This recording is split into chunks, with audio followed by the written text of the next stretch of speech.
Olá, tudo bem? Oi, Ana. Pode falar oi para todo mundo que está aqui com a gente ou que vai assistir o vídeo depois. Bom dia, pessoal. Obrigada pela presença de mais um vídeo. Ficamos felizes de estar aqui com vocês. Acho que hoje a gente finaliza, né, a série de vídeos que a gente trabalha com valores, falando um pouquinho para vocês como nós, terapeutas, poderíamos trabalhar com os pacientes as ações comprometidas com os valores no contexto do consultório. Né, já havíamos falando desse assunto, tanto na identificação de valores, quanto, né, o conceito de ação comprometida com os valores nos vídeos anteriores. E a gente finaliza com esse assunto aqui hoje. Então, né, Ana, acho que se você quiser começar falando um pouquinho para o pessoal, como é que você faz normalmente no consultório para trabalhar com os pacientes ações comprometidas com valores? Eu acho assim que a gente, enquanto terapeuta, precisa ficar muito atento no que pode ser indicativos na sessão que a pessoa está com essa dificuldade de engajamento nas ações comprometidas com os valores. E aí eu acho que depende da nossa experiência e vai da nossa interpretação de algumas coisas e também do que a gente está visualizando a nível de comportamento numa análise funcional. Então, pode ser, né, às vezes, aquela terapia, aquela sessão que a gente está sentindo que está morna, que parece que está sem propósito, está sem sentido, a gente não sabe nem o que a gente está fazendo ali com a pessoa, às vezes parece que a pessoa não sabe o que está fazendo ali com a gente, é um dos indicativos. Aí outra forma também o que é um indicativo, geralmente são quando as pessoas elas têm uma clareza já do que são os valores, mas elas não conseguem ter as ações comprometidas, têm dificuldades em se manter comprometidas com ações, com compromissos, tanto de se comprometer e se manter comprometidas. Aí a gente consegue observar também esses indicativos e também depende aqueles processos de inflexibilidade. Se a gente vê que a pessoa, por mais que a gente já tenha abordado os valores, aí tem uma tendência dela sempre retornar naquele ciclo de sofrimento humano, de ficar tentando resolver algo dentro e aquela tentativa não está ajudando, só está piorando a situação. Então, são formas que a gente observa na terapia. Aí, a partir disso, tem aí várias estratégias que vai depender de caso a caso, né? Que é muito importante que a gente também entenda e possa oferecer esse entendimento para o cliente, que se os valores, eles são os objetivos a vida que a gente quer viver, a ação com compromisso ele vai ser os passos, o caminho para essa jornada, para esse processo. E aí, a partir disso, cabe ao terapeuta estabelecer objetivos terapêuticos e, dentro desses objetivos terapêuticos, hierarquias do que é prioridade, do que é mais fácil para aquela pessoa, pequenos passos para essa mudança. E você, Tati? Eu acho que é um pouquinho isso mesmo, Ana, que você falou, né? Resumindo ali, acho que você coloca dois pontos importantes, que assim, a gente trabalha ações comprometidas com valores, tanto com pacientes que ainda não sabem quais são os seus valores, tem uma dificuldade de identificar, mas não é incomum que o paciente saiba os seus valores, ele saiba o que é importante para a vida dele, mas ele ali, naquele. Tem ciclos de comportamentos que se repetem do passado, que estão desconectados com os valores. Então, às vezes, ele sabe quais são os seus valores, mas você está se comportando de forma que o seu comportamento não corresponde àquilo que é valoroso para ele. E as duas coisas podem deixar o paciente perdido, né? Tanto não identificar os valores, quanto eu sei quais são os meus valores, porém, não estou dando conta de me comportar de acordo com os meus valores.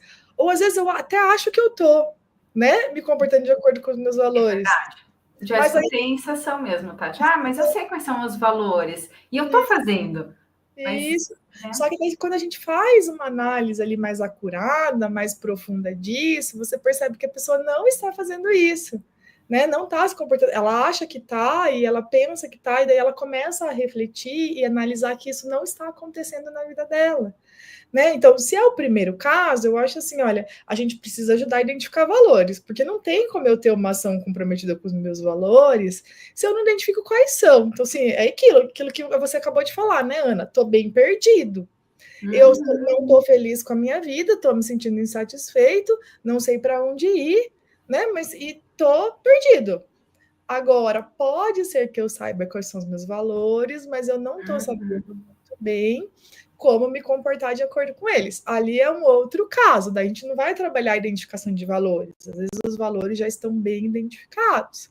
Então, a gente vai trabalhar o paciente, olhar para aquilo que a gente falou no vídeo passado, né? O contraste entre os seus valores e as suas ações, quais são as diferenças. Daí a gente dá para fazer um gap com uma conexão com o que você falou hoje também. Então, assim, ó, se eu não estou me comportando de acordo com os meus valores, vamos estabelecer objetivos que me levem para lá, né? Porque e às vezes começando com uma coisa pequena, porque é o que eu vou dar conta no momento, mas que vai me fazer sentir uma vida conectada com os valores. Eu saio daquela sensação, estou perdido. Não, eu estou fazendo algo com propósito.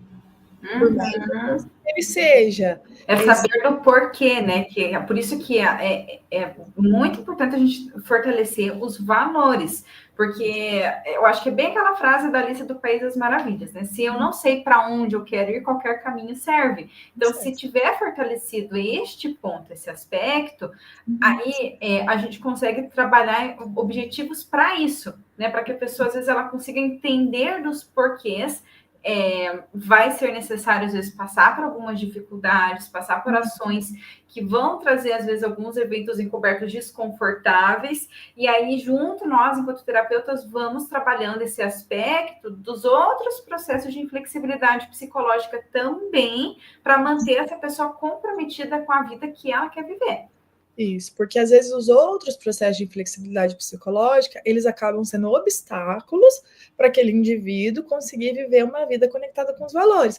Então, ele sabe quais são os seus valores, ele quer se comportar dessa maneira, mas às vezes a esquiva não permite nesse momento. Então, a gente precisa trabalhar outros processos, às vezes aceitação, dos sentimentos, dos pensamentos difíceis. Não, a esquiva, eu coloquei a esquiva como um exemplo, mas a gente poderia estar falando isso em outros processos também. Né? Que normalmente a esquiva é um dos mais comuns, a pessoa se esquiva tanto que ela não consegue viver de acordo com seus valores, ela fica evitando os sentimentos difíceis. Né? Isso.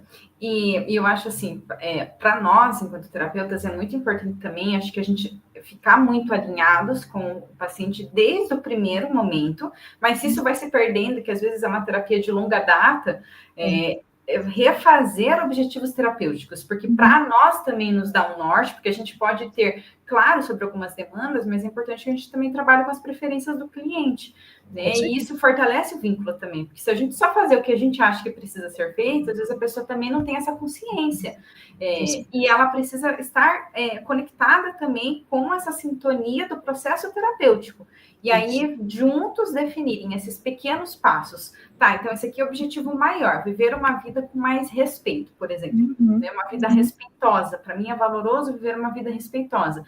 E aí o terapeuta precisa levantar as áreas da vida da pessoa que para ela são importantes, ou podem ser um ponto mais emergencial. Pode ser, pensando aqui, relações de trabalho, às vezes de família.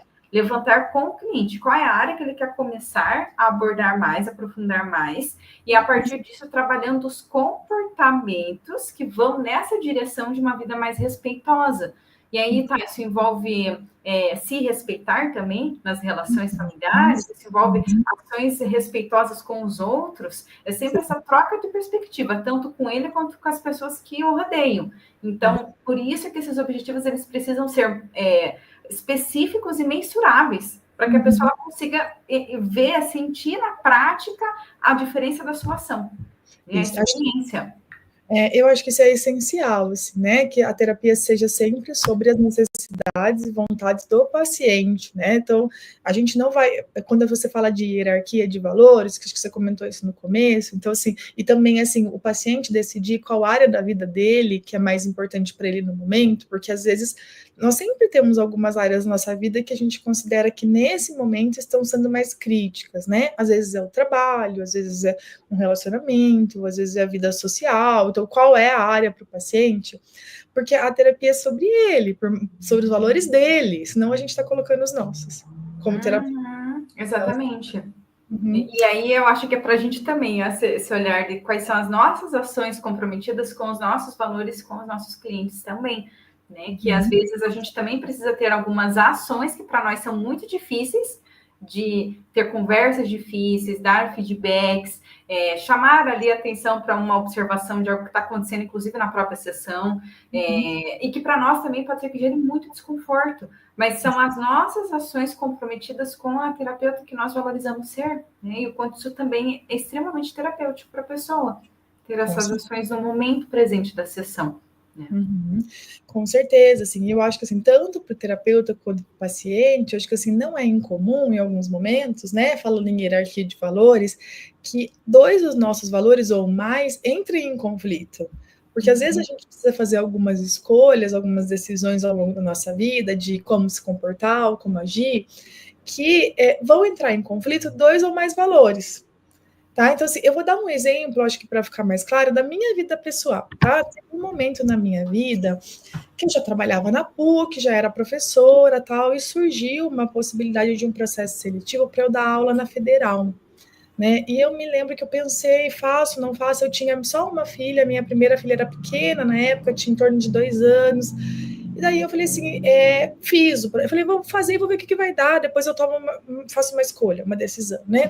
Fiz o processo seletivo para lá, na época eu ia substituir uma professora que estava em licença maternidade e minha outra professora que tinha ido para o pós-doc, né, nas supervisões de estágio e tudo mais.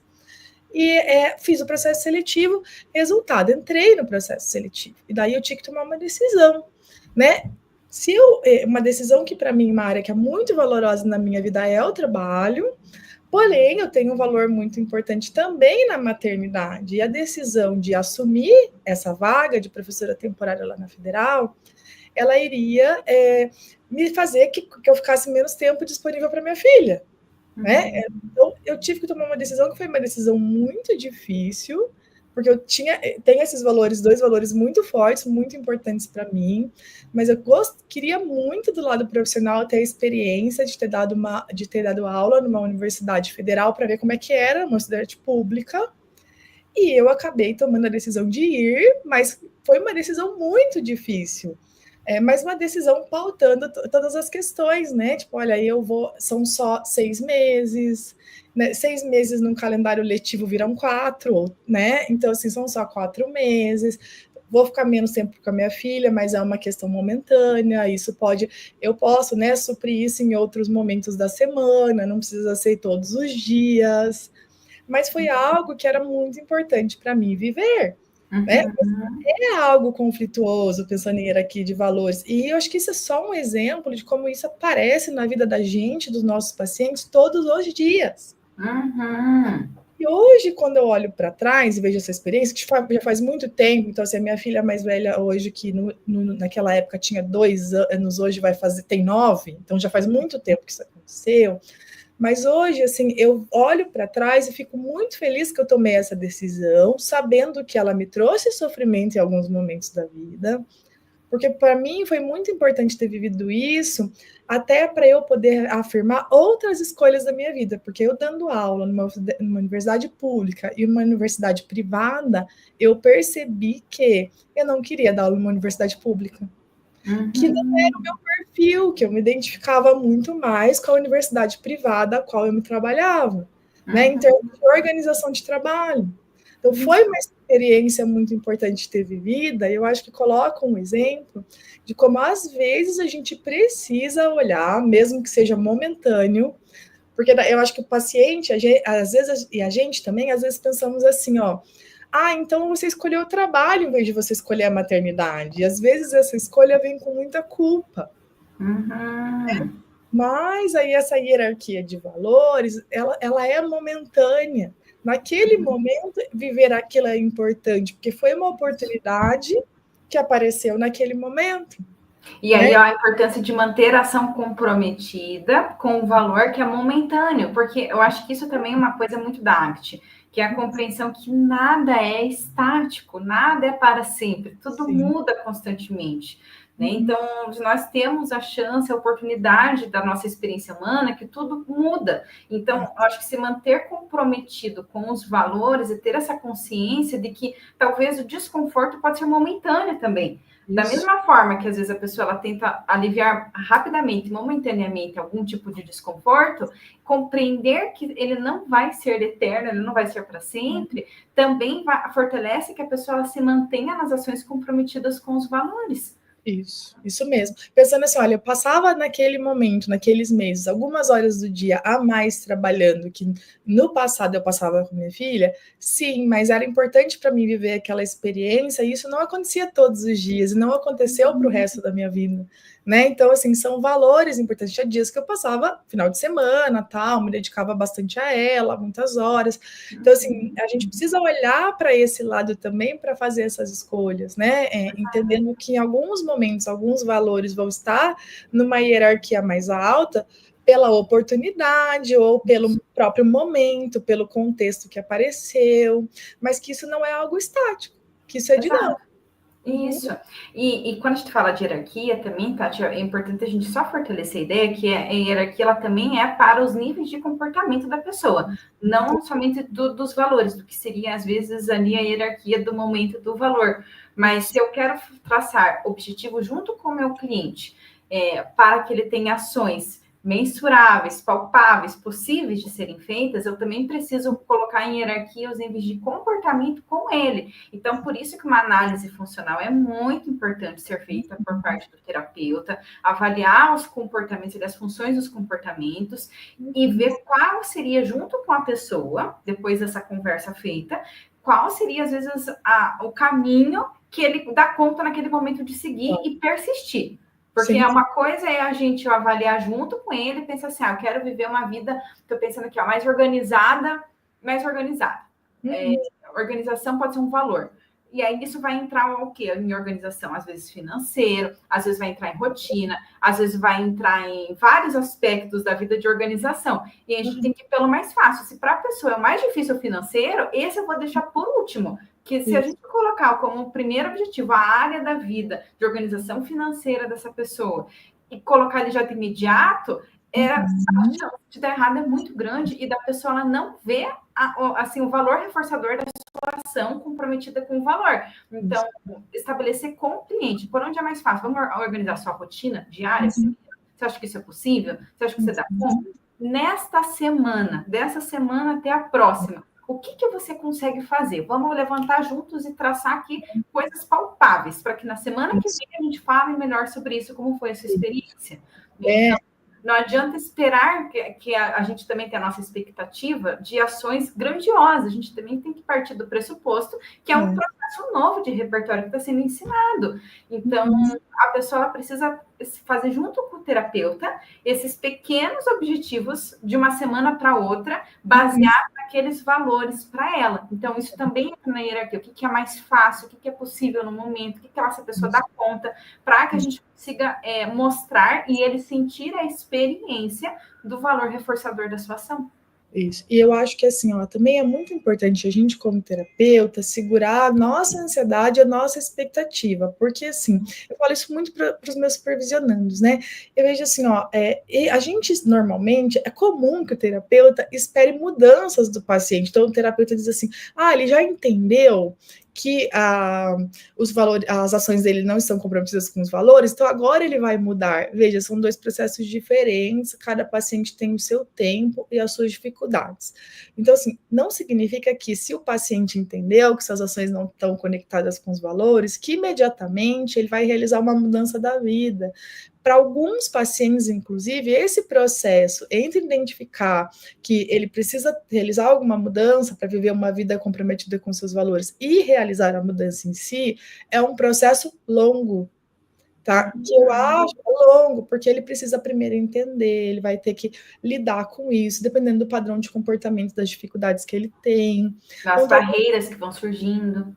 Das barreiras. Então, assim, talvez esse processo ele vai ser um processo muito a longo prazo, que às vezes nós, terapeutas, criamos uma expectativa ou temos um desejo de uma mudança rápida, ou ficamos frustrados porque de uma semana para outra, por mais que, como a Ana comentou aqui, né, a gente tenha feito pequenas metas, não mudou nada. E tudo bem não ter mudado, porque senão a gente pode se engajar como terapeuta num comportamento de fazer cobrança com o paciente. Então, veja, o paciente já tem uma dificuldade da mudança. Aí ele vem para terapia, aí ele se sente cobrado pela mudança, porque que ele já não deu conta de fazer. Então, possivelmente, é um paciente que não volta mais. E aí que vem a importância da abertura do terapeuta lidar com a própria frustração, se isso acontecer, e abrir um espaço para que a pessoa ela possa se permitir ter não feito algo proposto pela terapia e falar sobre isso, sem Não ser julgada, sem ser questionada, cobrada, e aí trabalhar os outros processos de inflexibilidade junto, né? Acontecendo naquele momento da dificuldade de não ter tido uma ação proposta. Isso aí.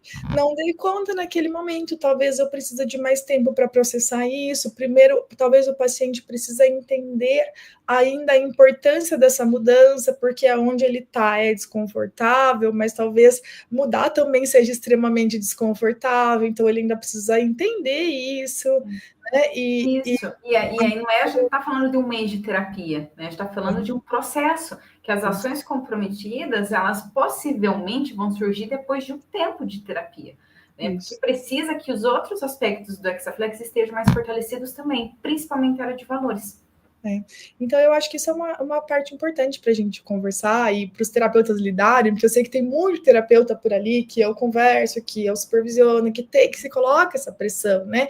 Aí o paciente não está mudando, daí o terapeuta diz assim, olha, parece que ele não fez nada, a terapia não está andando, o que será que eu, como terapeuta, estou fazendo de errado?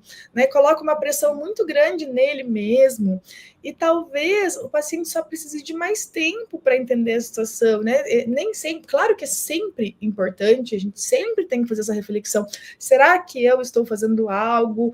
Eu poderia estar fazendo algo diferente que ajudasse mais o paciente? Sempre me faço essa reflexão, sempre faço essa reflexão com os meus supervisionandos, mas não é só sobre a gente somente, é muito mais sobre o paciente do que sobre o terapeuta. Em muitos momentos, cada paciente tem um perfil, tem paciente que o processo de mudança vai ser longo mesmo, e ele precisa de tempo. E tem uma metáfora que eu gosto de usar muito com os clientes, que ela trabalha o valor e a ação comprometida com os valores. Que aí eu começo assim, imagina que você está em um caminho para uma vida valorosa, que você vai chegar em algum lugar. E, de repente, nesse caminho, tem um baita de um muro. E esse muro, cada tijolinho é a insegurança, é o pensamento que diz que eu não vou conseguir, é a ideia que eu tenho que dar conta de fazer algo. Eu vou colocando com essa pessoa, cada tijolinho desse muro, todos os processos de inflexibilidade dela, seja difusão cognitiva, de esquiva experiencial, os apegos ao self, a atenção inflexível ao momento presente. Eu vou fazendo toda essa análise junto com a pessoa. E aí a proposta é, me parece que às vezes esse muro tampa o porquê que você precisa passar por ele. Qual é o caminho que você está seguindo? Porque me parece que em alguns momentos você cansa, você para, você volta, e tá tudo bem, mas a gente precisa relembrar dos porquês que esse caminho existe. E aí, para isso, a gente precisa dar um jeito de furar esse muro, de dar uma puladinha, ver o que tem lá do outro lado, para te fortalecer. E aí eu preciso que a gente pense juntos, como que seria possível? Você vai escalar esse muro? Você vai derrubar esse muro? Você vai fazer um buraco passar por baixo? Você vai dar a volta? O que você vai fazer que você consegue? Mas vamos tentar pensar nessa semana, para essa vida que você quer viver. Se você se deparar com um tijolinho da insegurança, qual seria uma ação que você pode fazer de enfrentamento para isso? Qual seria uma ação para você derrubar esse tijolinho, para te aproximar mais dessa vida? E aí é construindo esse raciocínio junto com a pessoa. E é incrível, porque essa parte da linguagem que nos ajuda muito. Porque depois vem o paciente na sessão falando, ai, Ana, eu escorreguei do muro, eu caí desse muro, voltei lá na estaca zero. E tá tudo bem, vamos juntos descobrir como que a gente sobe de novo esse muro. Isso. Caiu, paralisou, faz parte do processo, né? O processo de mudança, ele não é um processo linear em que a pessoa só melhora. Então, a gente tem altos e baixos, né, dentro desse processo. Então, assim, olha, e às vezes a gente não pode deixar o paciente esquecer, e isso talvez demore muito, de sempre trazer para o paciente o propósito que tem essa ação. Né, a importância dessa ação, porque senão eu me deparo com o muro e eu paro ali. Se eu esqueço o propósito da ação, eu fico no muro, porque é difícil passar esse muro. E é muito difícil. Então, a gente sempre tem que entender qual é o propósito nessa ação. Porque senão, se eu esqueço o propósito, né, ou se o muro ainda fica muito maior do que o propósito, eu vou sentar no chão e vou desistir. Exato. E aí, eu fico pensando aqui para o terapeuta, como seria importante, significativo, ter muito o que o Reis fala, né? Que é os olhos e ouvidos de ACT para dois caminhos na sessão. Ou de pegar e observar quando na sessão o cliente está indo para uma direção que é oposta da ação comprometida com os valores na própria sessão mesmo, e o terapeuta mostrar ali no aqui e agora. E o segundo é quando ele consegue relatar uma ação que talvez nem ele tenha percebido que foi uma ação baseada nos seus valores, na ação comprometida aos seus valores. E aí, se o terapeuta está atento naquele momento presente da sessão, ele pode mostrar essa ação numa forma reflexiva, de, o que você observa da sua ação? O que você acha que estava te baseando, te motivando, te norteando nessa ação? Você percebe que foi uma ação baseada neste valor? Como foi para você essa experiência? Porque aí, se o terapeuta mostra também que a gente está muito mais atento, treinado para isso do que a própria pessoa, e aí a pessoa consegue entender e sentir a experiência, como eu tenho dito, do que é uma vida baseada em valores, e que as suas ações, elas vão levando a direções diferentes na sua própria vida. Então, a gente precisa, cada vez que a gente perceber que existe uma ação baseada no valor, reforçar, mostrar para a pessoa, para que depois ela possa expandir para padrões de comportamentos maiores na vida dela. Isso. E eu acho que isso é super importante, principalmente quando essa ação comprometida com os valores naquele momento foi muito difícil ou muito dolorida de ter sido feita. Porque às vezes já acontece com bastante frequência o paciente fala, eu fiz isso, teve esse resultado, mas foi muito difícil, não quero fazer mais. Né? Só que aí quando a gente consegue mostrar para o paciente olha, você percebe como foi importante isso que você fez, como está conectado com seus valores, foco no resultado, né? O que isso te trouxe? Como é que você se sentiu para além do sofrimento que no momento você sentiu, de ter dado conta de ter feito esse comportamento? Aumenta a chance dele querer se engajar de novo em algo similar, funcionalmente falando. Por quê? Porque ele consegue entender e identificar que aquilo é uma ação valorosa. Foi difícil? Foi dolorida? Foi. Mas tem valor, tem um propósito para a minha vida. Né? Principalmente nesses casos, ainda torna-se mais relevante o terapeuta reforçar e mostrar. Porque quando o paciente fez isso, na hora ele já se sentiu bem, é mais fácil ele querer fazer novamente. Mas agora, nem sempre é fácil e nem sempre é leve a gente se comportar de acordo com os valores. Às vezes envolve algumas situações em que a gente precisa lidar com conflitos ou que um desgaste psicológico, emocional da gente, né? Ou até físico, no geral. E é o que eu sempre digo, é como se a nossa vida fosse um yin-yang, né? As coisas boas e as coisas desagradáveis acontecendo simultaneamente. Então, eu acho que esse passo é bem importante. Então, quando o paciente consegue, e às vezes ele consegue a duras penas, depois de um longo tempo de terapia, cada um com o seu propósito, é importante a gente conseguir mostrar isso, discutir isso com o paciente, principalmente se esse processo foi doloroso. E nós, terapeutas, também trabalharmos a nossa aceitação para os nossos sentimentos difíceis, quando o paciente está demorando para exibir algum comportamento, demorar é sempre um termo relativo, mas no seu ponto de vista. Ou se você, enquanto terapeuta, tem se sentido frustrado, que parece que aquela pessoa não está engajando. Aí vale duas reflexões. Será que eu preciso refazer os objetivos terapêuticos com essa pessoa de acordo com as necessidades dela?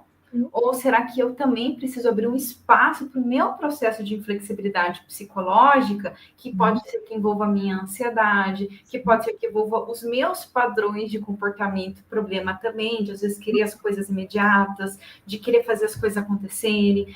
Não sei, cada terapeuta precisa pensar no seu processo de inflexibilidade psicológica para que isso não atrapalhe o momento presente da sessão de alguma forma e não contribua sem querer com comportamentos, problemas do cliente. Do cliente. Ou até aumente a chance do cliente desistir da terapia, né? Ou se afastar do processo terapêutico por conta do comportamento do terapeuta, não necessariamente por conta do seu próprio processo, né?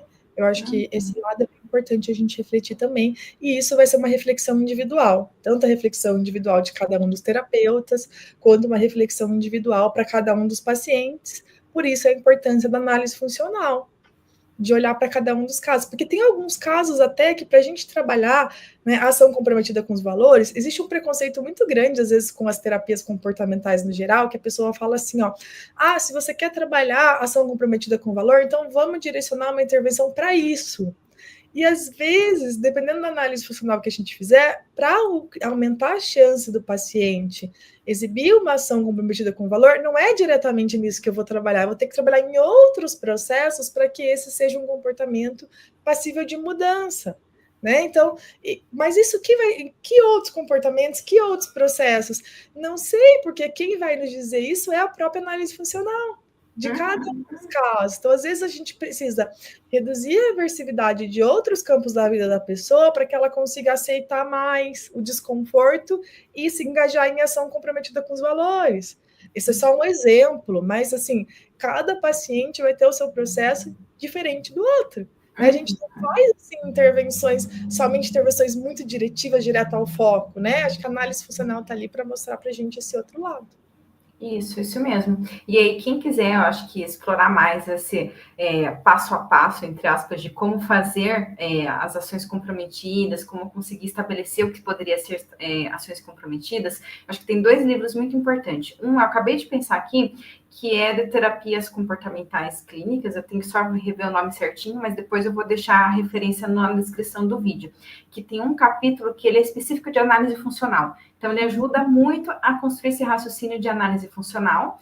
E o livro Aprendendo o ACT, que tem um capítulo específico também de ações comprometidas, que ele vai te dar método, passo a passo, como você estabelecer isso, vai te dar exercícios práticos para você treinar e fazer essas possibilidades, até com você enquanto terapeuta. Então, esse livro ele te dá assim, uma diretriz bem norteadora de passos a passos para ações comprometidas. Eu acho bem legal desse livro, porque eu acho que você pode fazer o exercício de... Ele coloca lá um diálogo entre terapeuta e paciente de como você faria, né? Aconteceu isso, você quer trabalhar ação comprometida com os valores, como você faria? Aí você responde, e no final você pode consultar algumas possibilidades, tá? Não dizendo que, sabe como se fosse assim uma folha-resposta? Não dizendo que tenha que ser exatamente daquela maneira, porque eu sou muito defensora, e pelo que eu conheço da Ana também, de que cada terapeuta tem o seu próprio estilo de intervenção. Então, isso. E quando a gente acha que tem essa possibilidade de ver as várias respostas, a gente também vai ampliando o nosso repertório, mas sem ter que seguir um protocolo, porque também não seríamos terapeutas se seguíssemos regras, né? Nesse sentido. E olhar ali, assim, algumas possibilidades, e pode ser que a minha resposta, mesmo não sendo exatamente nenhuma dessas possibilidades, também seja uma resposta importante e válida. Ali te dá o raciocínio geral. Então, é importante a gente tentar tirar o raciocínio clínico geral de como fazer, mas que nós, como terapeutas, encontremos a nossa própria forma, né? Eu acho que isso é sempre importante, assim, sempre que eu supervisiono, eu falo para os terapeutas assim, olha, eu não quero que vocês façam como eu faria, eu quero que vocês encontrem a forma de vocês, uma forma genuína de fazer, que corresponde ao comportamento de vocês como terapeuta, que vai ser diferente do meu. O importante é a gente trabalhar aqui juntos o raciocínio clínico. Isso. Né? E às vezes eu acabei de ter uma ideia que pode ser muito benéfica, os grupos de intervenção que eu sei que vocês têm, pode ser, às vezes, uma dica, né? Peguem esses exercícios do livro das ações comprometidas e troquem entre vocês como cada um faria, não para pegar ali o outro só como referência, mas ampliar os repertórios de possibilidades e dentro disso vocês escolherem o melhor estilo terapêutico de vocês, do que faria sentido para cada um, de como trabalhar. Isso, que tem tudo a ver com o que a gente está falando de análise funcional, que é entender a função dessa intervenção, mas que cada um faz com a sua própria topografia, né? Exato. Que a topografia vai ser diferente, aquilo que me faz sentir melhor, minha forma de agir. Então, acho que tem tudo a ver com o que a gente está comentando aqui hoje. Isso. Mas eu acho que era isso, então, né, gente, a discussão de hoje. Se alguém ficou com mais alguma dúvida, se alguém quiser fazer alguma colocação, né, estamos à disposição de vocês, tanto por aqui, pelo canal do YouTube, quanto pelo Instagram. Vocês podem entrar em contato com a gente também por lá, né? Aqui no canal tem sinalizado tanto o meu Instagram quanto o Instagram da Ana. Vocês podem ficar à vontade, estamos à disposição de vocês. E obrigada por acompanhar a gente mais nesse vídeo de hoje. Isso mesmo. Eu queria aproveitar esse finzinho para deixar um recado, que quem tiver interesse, eu estou com uma vaga para supervisão em aberto. Aí vocês podem entrar em contato comigo pelo direct do Instagram, que eu também vou deixar depois aqui na descrição do vídeo. E aí a gente vai conversando por lá, tá bom? Também eu acho que eu tenho algumas ainda para ouvintes. A gente só precisa combinar certinho, tá? Então tem uma para supervisão e eu acho que 2 para ouvintes, se eu não me engano. Mas acho que é isso. De qualquer maneira, eu gostaria de agradecer por mais um dia aqui junto com a gente. Tem sido muito bacana a gente receber os feedbacks, as trocas de vocês pelos nossos directs também, dando um retorno sobre. Continue curtindo aqui, se inscrevendo no canal, mandando para os outros colegas psis de vocês ou para outras pessoas que poderiam se beneficiar, que vocês nos ajudem, ajudam a comunidade a crescer cada vez mais. Então tá bom, gente. Obrigada. Tchau, tchau. Um beijo, até!